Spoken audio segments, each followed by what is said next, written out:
let's start. In February 2022, you were at the United Nations. Right.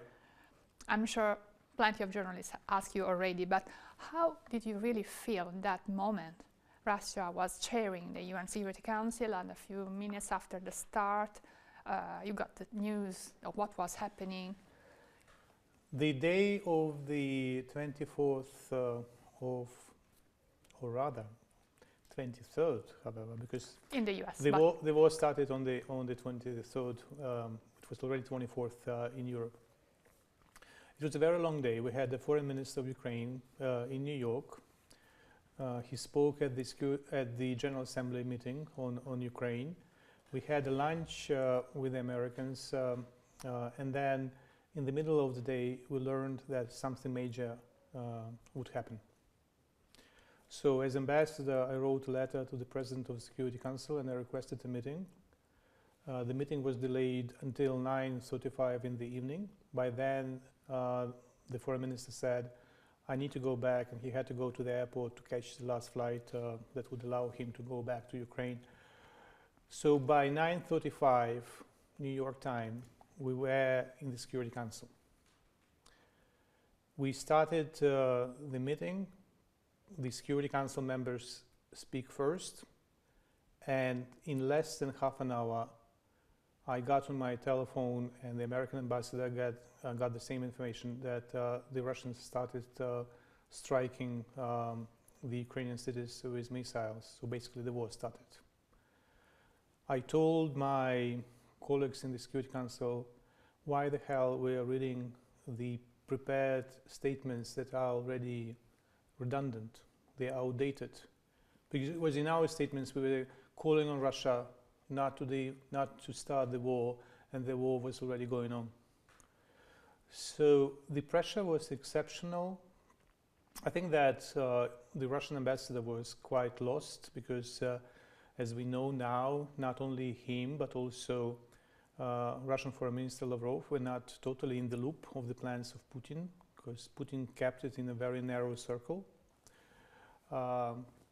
And it was a very, very dramatic moment for me professionally, especially because I was trained to be a diplomat. I was trained to believe that the Security Council was the highest body on this planet responsible for security. And then you sit in the Security Council meeting, presided by the Russian Federation, because the Russian Federation was the president of the Security Council meeting for the months of February, and the president of the Security Council launches aggression against you. So it was kind of a nightmarish scenario that the United Nations has not been able to overcome until today. Do you remember your words? Right. Which one? My request. First, you did something important. I mean, you asked something. First of all, I said, Mr. Nebenzia, who is the Russian ambassador, Mr. Nebenzia, can you say on record that your army is not invading my country? Then I told him, Mr. Nebenzia, can you take your telephone and call Lavrov? He said, I'm not going to call Lavrov. I'm not going to wake him up in the middle of the night.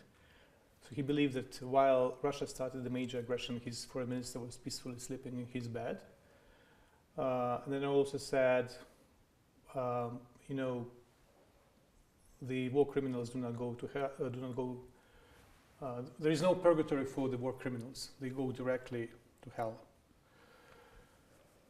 Then later on, several weeks after that, I kind of amended this line, and I said, the war criminals go to hell, but first they make a stop in The Hague, where they should be prosecuted for war crimes. So that was quite a dramatic moment for everyone present. So you just that at that time you had the impression that Putin was encircled and that the ambassador didn't know much. Yeah. Today, do you think there is a similar situation? Do you think that negotiators on the Russian side are trusted by Putin? I don't believe that Putin trusts anyone at all. It's not about trust. It's about whom Putin let's meet him and brief him. And when you speak about the negotiating team of the Russian Federation, I don't believe that Medinsky, who was in the last round of the negotiations, who allegedly has access to Mr. Putin, that he's capable to report the situation as is without trying to match the preset metrics in Putin's head. You know, that has been quite a feature of the Soviet, now Russian diplomacy, where the entire service, and especially the leadership of the foreign service of the Soviet Union, now the Russian Federation, is trying to serve their leadership. They cook the information. They are not capable to report to their leader as is. And that's quite an issue. When we come back as a team, as a negotiating team, we all have a meeting with our president.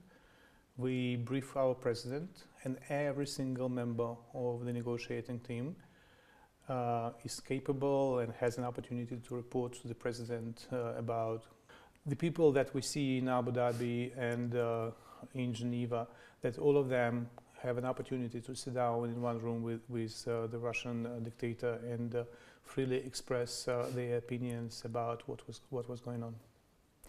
You are an experienced diplomat. Each negotiator has its own style and strategy. Right. How would you describe Witkov's?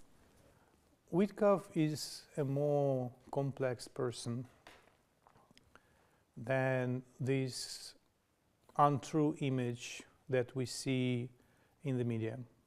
The image of Witkov in the media is oftentimes simplified, vulgarized, and it's kind of a caricature in a way. He has experience in certain areas, and he's more thoughtful than one may think. It's another thing, in my humble opinion, that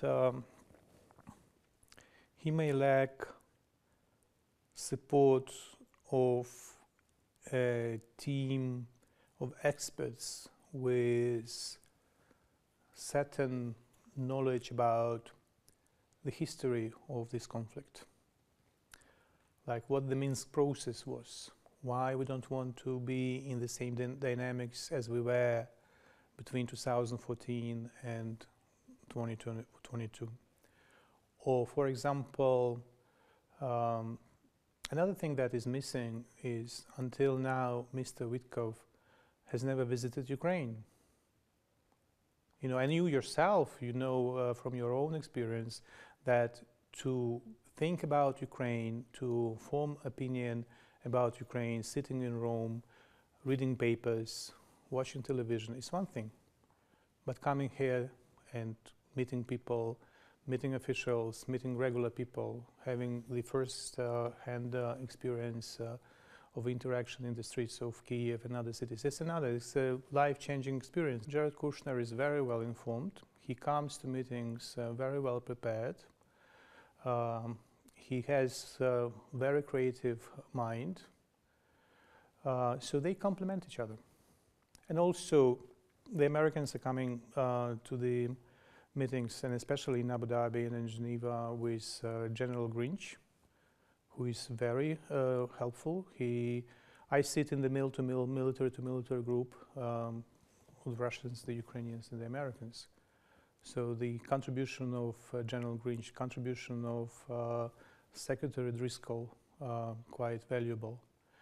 You have to realize, and you have to try to put yourself in our shoes. You have to go in a relatively small room, as a Ukrainian general, for example, and you have to sit opposite the Russian general while your fellow soldiers fight with the Russians, while your fellow soldiers are still being killed in the very moment you try to negotiate with the Russians. So even psychologically, it was quite an achievement in Abu Dhabi, where it was the first time the trilateral format of negotiations took place. When we divided our teams in a political group and a military group, that the militaries of Ukraine, Russia, and the United States found themselves in one room. Military speaking, United Nations asked for a ceasefire, enduring ceasefire. Right. How is it possible to make it happen? I mean, to monitor a ceasefire in Donbass area, in the gray zone? Right, it's a very good question, and that is why I'm so happy you asked me that question, because if you look at the headlines of newspapers about when they report about the peace track, they are mostly about the work of the political group, and very rarely the work of the mill-to-mill group is mentioned.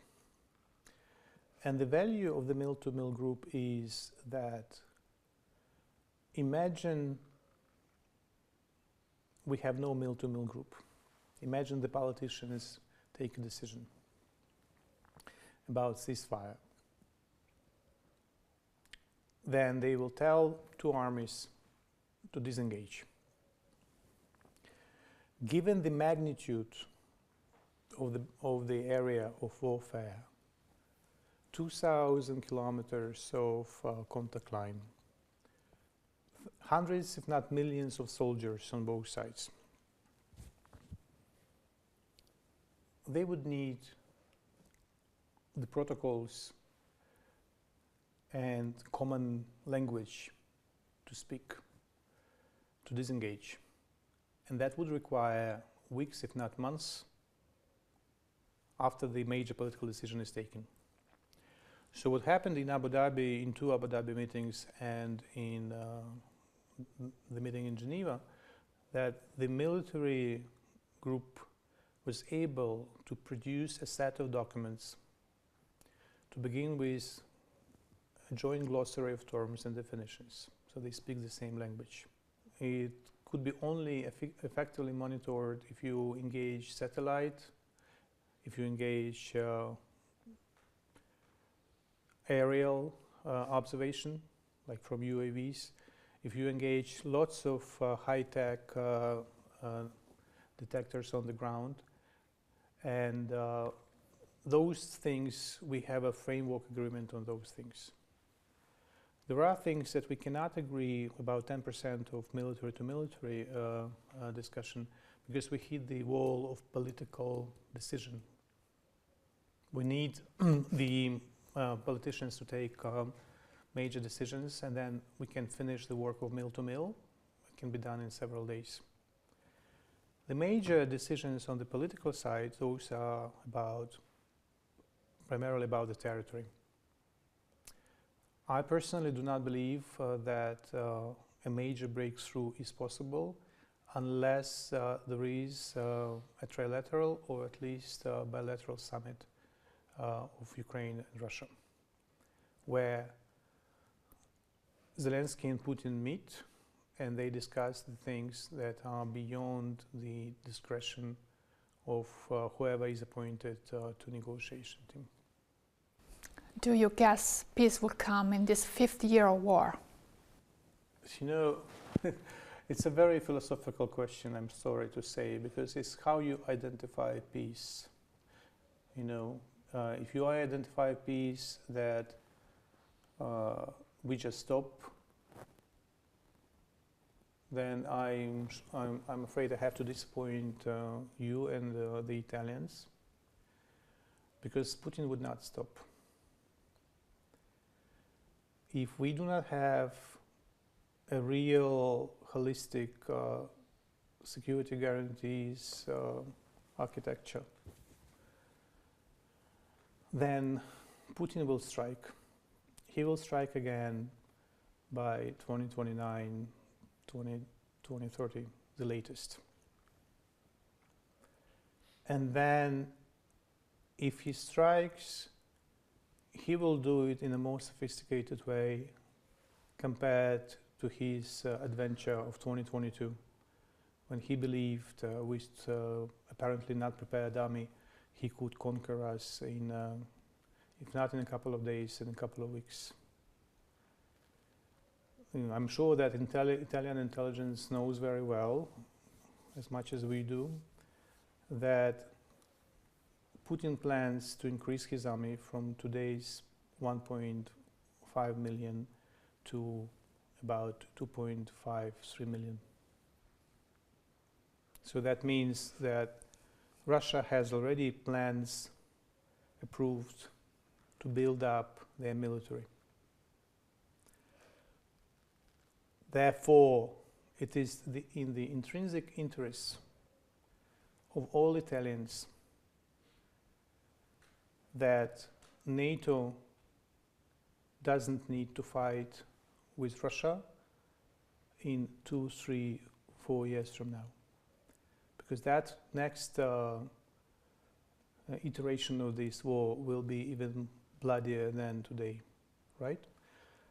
So to deter Russia from the recurrence of this aggression or from the strike on Europe, we have to make sure that we as a continent, and Ukraine is part of this continent, are strong enough to deter the Russians even from entertaining the thought about striking us again. And it means, and that's exactly the architecture of the security guarantees as we drafted them, together with the Europeans, by the way, that the first line of deterrence is a very strong Ukrainian army. And to have a very strong Ukrainian army, you have to keep it at least 800,000, 1 million, which is exceptionally expensive, right? We can't do that at the initial stages without the help of the Europeans. Because we have to change the army from what it is today into the army of professional soldiers. And to have professional contractor soldiers, you have to pay them reasonable salaries so they stay in the army. Then some of the Italian taxpayers may say, why the hell do we have to pay for the Ukrainian army? My answer is very simple. If you are not ready to pay for the Ukrainians to fight for you, then you have to tell the Italian citizens that they must go to the army, that they must go and serve, that they must go and protect a NATO member, be it the Baltic states, be it Poland, or be it some of the southern fronts of Italy. They then must die in the front, not the Ukrainians. So even speaking cynically, just from the financial perspective, it's much more logical and cheaper, in fact, to keep strong Ukrainian army. That is the only army in Europe today, that's a fact that nobody would deny, that has real war experience, that knows how to fight with the Russians, that for the last 4 years protects Europe, and we hear the threats coming from Moscow almost daily. I understand that many Europeans, due to American security umbrella in the last 80 years, due to very wise social and economic policies of many governments in Italy, in other countries of European continent, kind of accustomed to live in comfort, in peace. But people must face the reality. We are living in the new era where someone has to defend the achievements of Europe and the level of protection, social cohesion, labor rules, health, because it cannot come for nothing. I mean, someone has to protect the achievements of Europeans. Thank you so much. All right? Thank you. Great.